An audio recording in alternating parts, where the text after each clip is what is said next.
ఒక్క వానకి అతలాకుతలం. మంగళవారం కురిసిన వర్షానికి కూలిన భారీ వృక్షాలు. హైదరాబాద్లోని పలు చోట్ల 24 గంటలుగా నో కరెంట్, విద్యుత్ సరఫరా లేక నరకం అనుభవిస్తున్న నగరవాసులు. అయితే చెట్లు కూలుతున్నాయి కదా, ఈ చెట్లు కూలుతున్నాయి అంటే నిజంగా గత ప్రభుత్వం పాపమే. చెట్లు కూలుడు అయిగా సిరికేసిన చెట్లుగా పనికిరాని చెట్లు అయితే గాలికి పట్ట కూలుతాయి. అవి తొందరగా పెరుగుతాయి, తొందరగా కూలుతాయి. మరి ఎందుకు ఆలోచన లేదు? ప్రజలకు ఉపయోగపడే చెట్లు పెట్టాలి కదా. ప్రభుత్వ భూములు మస్తు ఉండే అవన్నీ మింగి ఈ దొంగ మాట్లాడతాడు సిగ్గు లేకుండా. ప్రభుత్వ భూములల్లో పండ్ల చెట్లు పెడితేంది, అడవిలో కూడా హరితారం అని చెప్పేసి దాని మీద 1000 కోట్లు దోసుకున్నారు. దాని మీద కూడా పెద్ద స్టోరీ వచ్చింది ఆంధ్రజ్యోతిలో. హరితహారం పేరుతో అధికారులు కోట్ల రూపాయలు వాళ్ళే ఒక చేతితో సంతకం పెట్టుడు, ఒక చేతితోని ఓచర్లు, ఇంకో చేతితోని చెక్కు పోయి బ్యాంకులలో పోయి డైరెక్ట్ తెచ్చుకున్నారు హరితహారం పేరు మీద. అట్లా అధికారులు దోపిడీ చేసేది, వీళ్ళ అండదండలతో వీళ్ళ భాగం వీళ్ళకు పోయేది, వాళ్ళ భాగం వాళ్ళకు. అట్లా తెలంగాణ ప్రజల సొమ్ము 1000 కోట్ల రూపాయలు పంచుకొని తిన్నారు మొక్కల పేరు మీద. ఏడన్నా మొక్కలు పెట్టిరంటే ఏం లేదు, 2-3 పెట్టాలి, ఫోటోలో పోజులు ఇవ్వాలి, పేపర్లలో పెద్దగా వేపియాలి. 1 కోటి మొక్కలు టార్గెట్ ఈరోజు అని చెప్తారు, కానీ కోటి కాదు, కూటి లేదు, ఏముండవు. మా అంటీన పెట్టిన ఒక మొక్క ఉంటుంది, దాని ఫోటోలలో పెడతారు, ఈ కథ. నెక్స్ట్ తర్వాత మొక్కలు ఇచ్చు లేదు, పెట్టుడు లేదు. అటువంటి పనులు చేసిరు. మరి నిజంగా మీకు చిత్తశుద్ధి ఉంటే పండ్ల చెట్లు పెట్టేది ఉండే అడవిలల్లో. ఆ రోడ్ల పొంటి కూడా రాగి చెట్లు, అటువంటి పెద్ద పెద్ద చెట్లు పెడితే ఒకప్పుడు ఉండే. మేము చిన్నగా ఉన్నప్పుడు యాప చెట్లు, హైవే రోడ్డు పొంటి యాప చెట్లు ఉంటుండే. ఆ యాప చెట్లకు పండ్లు కాసి పండ్లు రాలితే పండ్లు ఏరుకొని పోయి అమ్ముకునేది యాప పండ్లు. ఇప్పుడు ఆ యాప చెట్లు, రాగి చెట్లు, ఆ మర్రి చెట్లు ఏమీ లేవు. పెద్ద పెద్ద వృక్షాలు చల్లగా ఉంటుండే హైవే రోడ్డు పక్క పొంటి.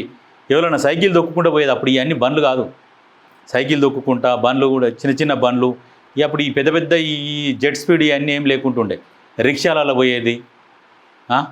ఆ చెట్ల నీడ కాపుకొని కొంచెం సేద తీరేది, ఇంటికాంచి నీళ్ళ డబ్బాలు తీసుకొని వచ్చి ఆ నీళ్ళు తాగే చెట్టు కింద కూర్చునేది. ఇప్పుడు ఏమన్నా ఉన్నాయి ఆ చెట్లు? అన్నీ పనికిరాని చెట్లు. ఆ పనికిరాని చెట్లు పెడుతున్నారు. ఇప్పుడున్న ప్రభుత్వం కూడా, గతంలో కాంగ్రెస్ ప్రభుత్వం ఈ చెట్లు నాటింది అప్పట్లో. అవన్నీ ఇప్పుడు ఎప్పుడో నాటినాయి, ఎప్పుడో ఫలాలు. ఈ హైవే రోడ్ల విస్తరణ అని చెప్పేసి ఆ చెట్లు అన్నీ నరికేసారు. మళ్ళీ నరికిన చెట్లని సేమ్ మళ్ళీ అటువంటి చెట్లు పెట్టిర్రు అక్కడ చుట్టూ అంటే లేదు. అందుకనే ఇప్పుడున్న ప్రభుత్వం కూడా ఎక్కడైతే ప్రభుత్వ భూములు ఉన్నాయో ఆ ప్రభుత్వ భూములల్లా పండ్ల చెట్లు పెట్టుర్రి. గా మామిడి పండ్లు, గా చింత చెట్లు, చల్లగా ఉంటందుకు ఆ రాగి చెట్లు, రోడ్ల పొంటి ఇటువంటి పెద్ద పెద్ద చెట్లు పెడితే బాగుంటుంది. సపోటా చెట్లు, ఏ చెట్లు, రకరకాల చెట్లు ఉన్నాయి. అడవులలో పెడితే ఆ కోతులు కూడా ఊర్లలోకి రావు కదా, ఈ పంట నష్టపరిచాయి కదా. రైతులు కూడా భయపడి వేరే పంట వేస్తలేరు. వేస్తేగా పత్తి వేస్తున్నారు, వరి వేస్తున్నారు. ఈ బత్తాయి తోటలు కూడా పెడతలేరు, కూరగాయలు కూడా పండిస్తలేరు. కూరగాయలు పండించినా పాపం అయిపోయింది కోతుల బెడదకు.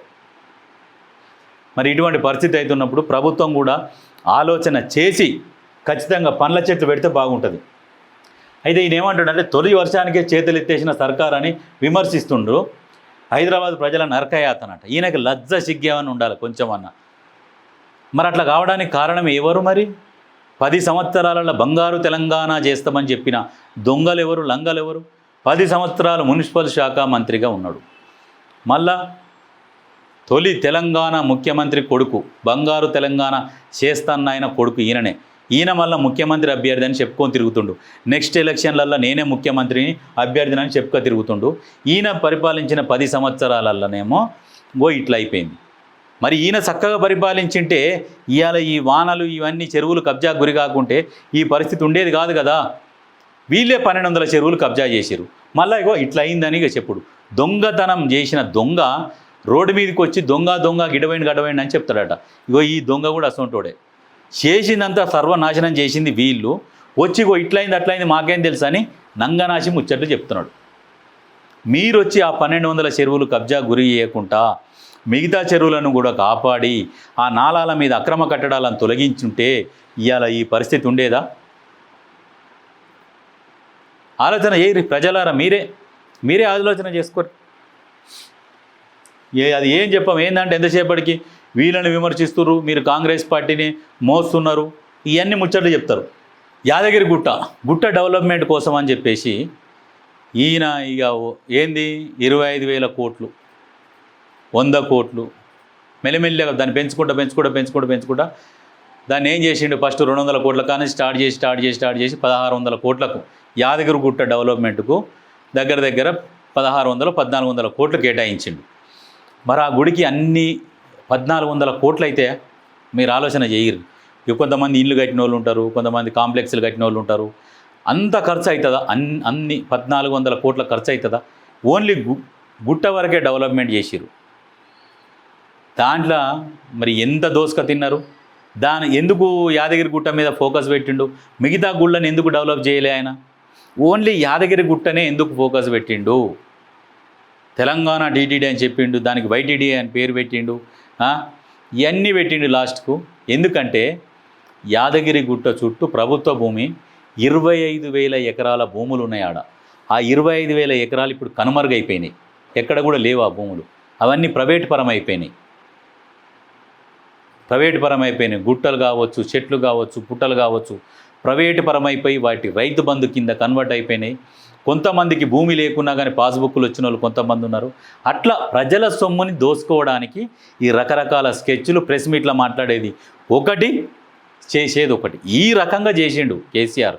అందుకనే కొంచెం తెలివైన వాళ్ళు అందరూ ఏం చేశారంటే కొంతమందిని చైతన్యపరిచి ఎవరైతే ఆ అక్రమార్కుడు ఉన్నాడో ఫామ్ హౌస్ పంపించారు. మీరు ఆలోచన చేసుకోండి. నేను చెప్పేది కాదు, నేనేం వీళ్ళకి భజన కొడుతందుకు ఏం రాలే. వీళ్ళు కొద్ది రోజులు చేయకుంటే నేను మళ్ళీ వీళ్ళకి వ్యతిరేకం కావచ్చు. 100% వీళ్ళకి నేను వ్యతిరేకం కావచ్చు. ఎందుకంటే వీళ్ళు ఇప్పుడు చేస్తున్నారు కాబట్టి మనం సరే చేస్తున్న వాళ్ళని ఎంకరేజ్ చేయాలి. వీళ్ళు ఎప్పుడైనా చేసుడు బంద్ చేసారనుకో మళ్ళీ మనము ప్రశ్నించడం మొదలు పెడతాం వీళ్ళని కూడా. అంటే ఆపోజిట్ వాళ్ళని ఎందుకు ప్రశ్నిస్తున్నాం అంటే వాళ్ళు సర్వనాశనం చేసి మళ్ళీ ఇటువంటి ముచ్చట్లు చెప్తారు అన్నట్టు. అందుకనే వాళ్ళని తిట్టాల్సి వస్తుంది. వాళ్ళు సైలెంట్గా ఉంటే వీళ్ళనే, ప్రభుత్వాన్నే మీరు ఇంకా ఇది చేయాలి అది చేయాలని సలహాలు సూచనలు ఇచ్చేసి వీళ్ళెమ్మడి పడుతుంటుంది. వీళ్ళెమ్మడి మేమే పడతాము. ఎందుకంటే వీళ్ళు 10 సంవత్సరాలు పరిపాలించారు కదా, వీళ్ళకి ఎటువంటి నైతిక హక్కు లేదు. ఎందుకంటే వీళ్ళు సర్వనాశనం చేసిన వాళ్ళు కాబట్టి వీళ్ళకి ఎటువంటి హక్కు లేదు కాబట్టి అది క్లియర్గా చెప్తున్నాం. అందుకని యాదగిరి గుట్ట చుట్టూ అక్కడి నుంచి వాళ్ళ ఫామ్ హౌస్కి రోడ్డు 4 లైన్ల రోడ్డు. కేసీఆర్కి ఎంత ఉండే అధికారంలో రాకముందుకు అక్కడ 40 ఎకరాలు ఏముండే, ఇప్పుడు 500 ఎకరాల ఫామ్ హౌస్. ఆయన భూమి ఆనుకొని వేరే భూమి లేదు, అది ఒక ద్వీపం లాగా. ద్వీపం అంటే చుట్టూ నీళ్ళు ఉండి మధ్యలో ఉంటుంది, ఇక్కడనేమో చుట్టూ రోడ్డు ఉండి ఆయన భూమి ఉన్నది. చుట్టూ మళ్ళీ కరెంటుతోని ఆ కంచె వేసి చుట్టూ పారగొడేసి కంచె, అందులోకి ఎవడు ఇన్వాల్వ్ కావద్దు. రాజుల గడీలల్లోకి పోతారు కదా, అట్లా తయారు చేసుకుంటుంది. ఎవరి సొమ్ము? అది తెలంగాణ ప్రజల సొమ్ము. ఇక అది ఉన్నది కదా కాళేశ్వరం పైప్ లైను, దాంట్లోకి వెళ్ళే ఉన్నది. 2 ఎకరాల బావి నింతది. ఆయన కుక్కరికి పంట వంతది, రాష్ట్రం అంతానేమో ఎడారి అవుతుంది. కాలం లేకనేమో రాష్ట్రంలో అందరు కరువులో ఉంటారు, ఆయన కుక్కరికి మాత్రం పచ్చగా వంతది 500 ఎకరాలు. ఎందుకు? కాళేశ్వరం పైప్ లైన్కు బావి నింతది, 2 ఎకరాల బావి నింతది కాబట్టి ఆయనకు పంట పండేది. వడ్డిచ్చేటోడు మనోడు అయినప్పుడు ఏ మూల కూర్చున్నా బర్ఫూరు పెడతారు అన్నట్టు. అధికారంలో మనం ఉన్నప్పుడు మనకు నచ్చినట్టు చేసుకోవచ్చు. అట్లా పరిపాలించిరాళ్ళు.